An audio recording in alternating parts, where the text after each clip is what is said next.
people were found dead in a southern Kentucky hospital parking lot. Police in Corbin believe it was a murder-suicide, but a lot of questions remain. WKYT's Phil Pendleton talked to investigators about the strange case. It is our top story at 4:30.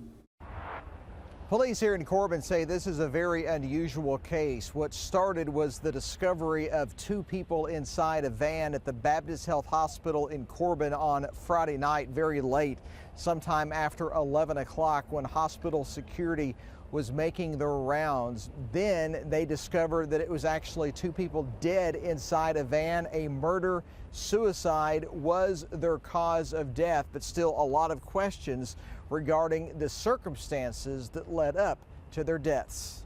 We would like to just talk to anyone that had contact with them that day or the days leading up to this to maybe see if we can determine the mental state of the subjects or see if maybe they had some underlying issues going on that would help us kind of get a motive for this. Police say it's not clear why the hospital was chosen for this. Investigators say they believe 39-year-old Michael Salisbury shot 35-year-old Shonda Parker and then turned the gun on himself.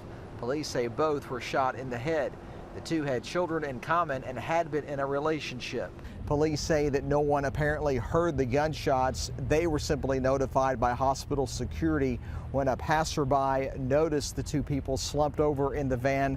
They notified hospital security, and then hospital security notified police, who then started their investigation that as of now is still ongoing. In Corbin, Phil Pendleton, WKYT.